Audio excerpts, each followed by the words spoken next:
इसीलिए उसको दक्षिणा में अगर पूरी दुनिया भी दे दी जाए ना तो भी दक्षिणा कम ही होगी।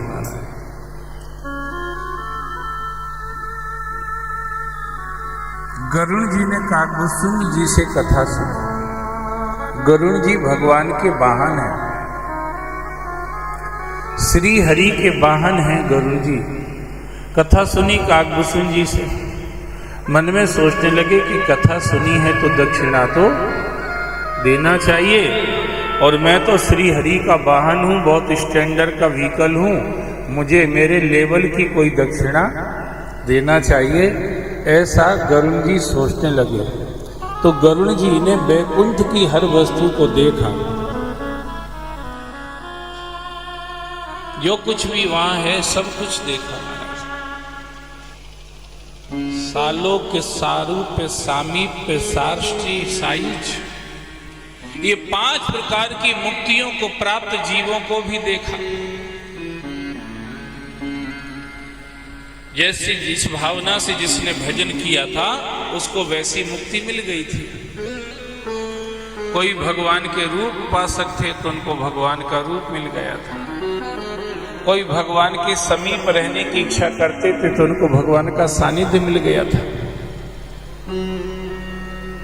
कोई सोचते थे कि हम तो वैकुंठ में पहुंच जाएं, सालोक की मुक्ति चाहते थे, उनको भगवान का लोक मिल गया। कोई चाहते थे भगवान का जैसा जलवा है वैसा ही जलवा मेरा भी हो, दबदबा, इम्प्रेशन वैसा ही मेरा भी हो, तो वैसा उनको दे दिया भगवान ने।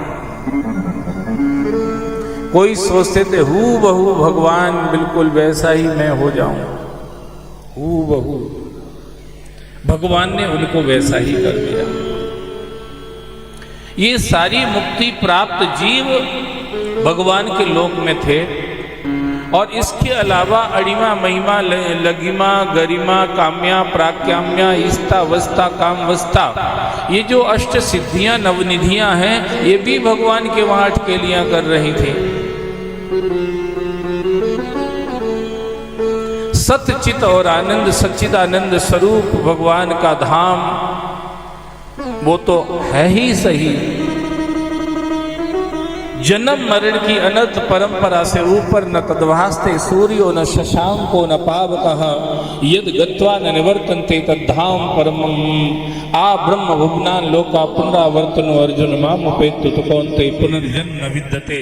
ये जो भगवान का दिव्य धाम है वो सब कुछ गरुड़ जी ने देखा, पर इस कथाकार को मैं क्या दूं दक्षिणा में, कुछ भी समझ में नहीं आया।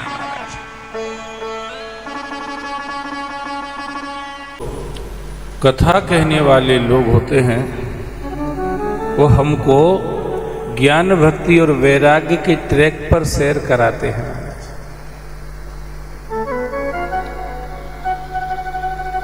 कोई एबी रोड पे सैर कराते होंगे, आगरा मुंबई रोड पर।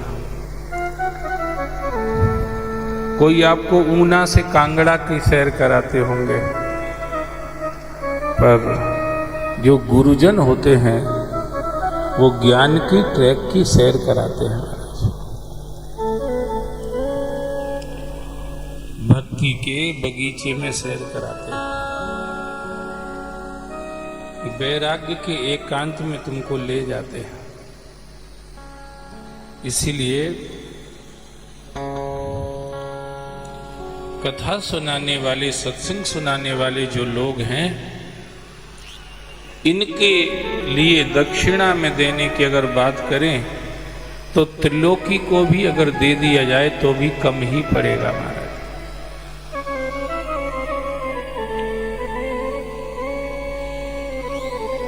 भगवान शिव ने श्री शिव महापुराण प्रकट किया।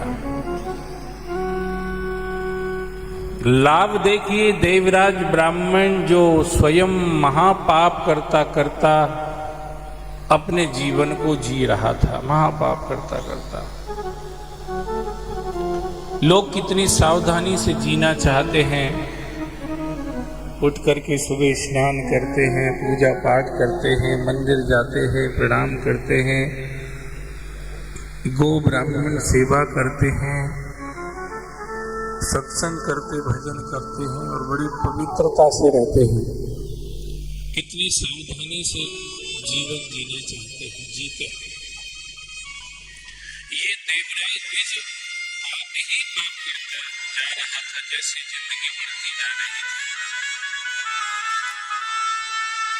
गांव की एक शूद्र जाति वैश्या थी जिसका नाम था शोभावती।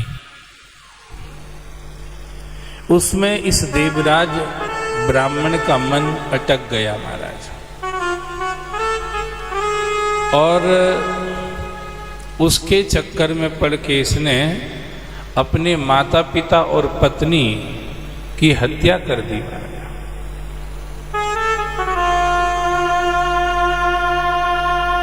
आदमी को काम जितना अंधा बनाता है ना, इतना अंधा कोई और विकार नहीं बनाता महाराज।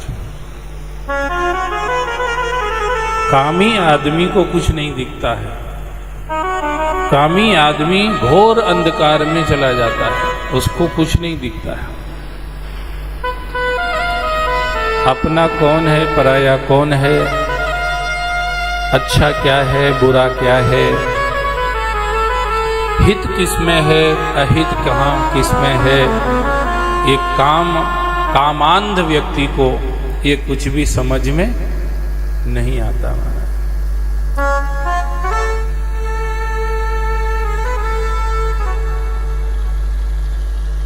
ये देवराज द्विज ऐसे कामांध व्यक्ति की ही प्रतिमूर्ति है महाराज, जिसने एक वैश्या को प्रसन्न करने के लिए अपने माता पिता और पत्नी की हत्या कर दी। पर हत्या करके जब वैश्या के पास पहुंचा तो वैश्या प्रसन्न नहीं हुई, हत्या भी कर दी और जिसको प्रसन्न करने के लिए हत्या की थी वो प्रसन्न भी नहीं हुई। उसने कह दिया कि जो अपने माता पिता पत्नी का नहीं हुआ वो मेरा कैसे हो जाएगा। उस वैश्या ने ऐसा जवाब दे दिया देवराज द्विज को, जो उनका नहीं हुआ, जो रजिस्टर्ड फैमिली मेंबर हैं उनका नहीं हुआ तो हमारा कैसे हो जाएगा। ये बात वैश्या ने, शोभावती ने देवराज को बोल दी। अब देवराज का माइंड अपसेट हो गया। जब कोई आदमी का माइंड अपसेट हो जाता है तो थोड़े अगर धार्मिक संस्कार हैं तो वो व्यक्ति मंदिर में बैठ जाएगा जाके, या कहीं कथा सत्संग में जाके बैठ जाएगा, या कहीं तीर्थ की यात्रा पे निकल जाएगा। और जिसके संस्कार अच्छे नहीं होते हैं, अधार्मिक होते हैं, उस व्यक्ति का जब माइंड अपसेट होता है तो वो या तो पिकनिक में चला जाएगा या पिक्चर देखने चला जाएगा या गोवा और कुल्लू मनाली में घूमने चला जाएगा। अब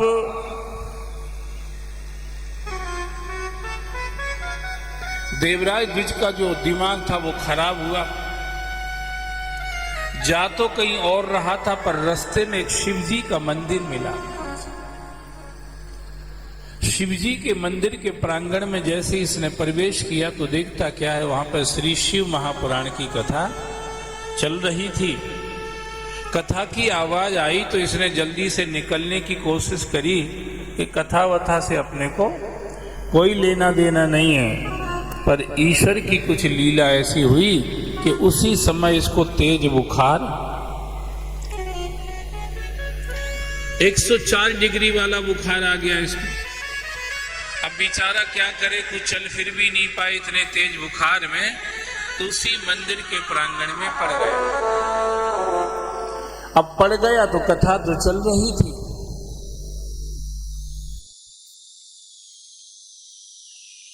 कथा के शब्द इसके कान में जाने लगे और कथा के शब्द कान में जाने लगे और इसके पाप को जलाने लगे महाराज।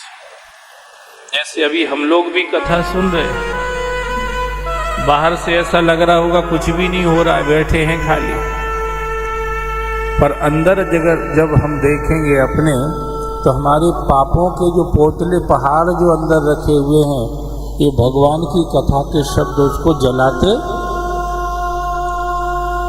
रहते हैं, पाप को जलाते रहते हैं। एक एक अक्षरम पुंसाम महापातक नाशनम श्री रघुनाथ चरितस्य सिद्ध कोटि प्रविस्तरम। भगवान की कथा का तो कोई पार नहीं है, इतना जरूर है जो भगवान की कथा का गान और श्रवण करते हैं, कथा उनके पापों को खत्म कर देती है, क्योंकि वो भगवान की कथा है। जैसे गंगा मैया का जल पवित्र करता है, हमारे शरीर को पवित्र करता है, तन को पवित्र करता है, ऐसे ही भगवान की कथा हमारे जीवन को पवित्र करती है, पाप मुक्त करती है। देवराज द्विज बुखार में मंदिर के प्रांगण में पड़ा श्री शिव महापुराण की कथा सुनता रहा। 1 महीने का शिव पुराण चल रहा था, 1 महीने तक इसका बुखार नहीं उतरा, उसकी वजह से इसने पूरा शिव महापुराण सुन लिया। और जैसे ही कथा का विश्राम हुआ, जिस दिन उसी दिन इसका भी शरीर छूट गया। अब जैसे ही शरीर छूटा, जिंदगी भर जैसे कर्म किए थे उसके अनुसार लेने के लिए यमदूत, 3 कैटेगरी हैं जो हमें लेने आते हैं मरने पर। एक तो यमदूत आते हैं जिन्होंने पाप किए रहते हैं, उनको लेने के लिए यमदूत आते हैं। जो पुण्यात्मा होते हैं उनको लेने के लिए भी आते हैं, देवदूत आते हैं। और जो भजन करने वाले भक्त होते हैं उनको लेने के लिए भगवान के पार्षद आते हैं, प्रभु के दूत आते हैं उनको लेने के लिए। और जो भजन कराने वाले होते हैं, जो भजन कराते हैं सबसे, उनको लेने के लिए तो स्वयं भगवान आते हैं महाराज। ऐसे हम 4 कैटेगरी मान सकते हैं। एक उनकी जो पापी लोग हैं, उनको लेने के लिए कौन आते हैं? यमदूत। तुम भी बोला करो थोड़ा थोड़ा, नहीं पता चला ओंठ ही चिपके रह गए, रोटी कैसे खाओगे फिर, कहीं ये एक्सीडेंट हो गया तो। इसलिए बीच बीच में थोड़े बोलते रहा करो, गर्मी में कहीं ओंठ मोठ चिपक गए तो मुश्किल पड़ जाएगी। बोलो महाकाल भगवान की। हम लोग बीच में इसलिए जय बुलाते रहते हैं, इसलिए भजन कीर्तन गाते रहते हैं कि तुम भी थोड़े थोड़े बीच में गुनगुनाते गाते रहोगे तो तुम्हारे इंस्ट्रूमेंट सारे सही बने रहेंगे महाराज। कभी कभी कहीं के भजन में मन करे तो थोड़ा नाच वाच भी लिया करो, जिससे पांव से लेके सिर तक पूरा सिस्टम सही बना रहेगा। बोलो शंकर भगवान की जय हो। तो तंदुरुस्त दुरुस्त रहना बहुत जरूरी है सब शरीर महाराज। तो पापी को लेने के लिए कौन आते हैं? यमदूत।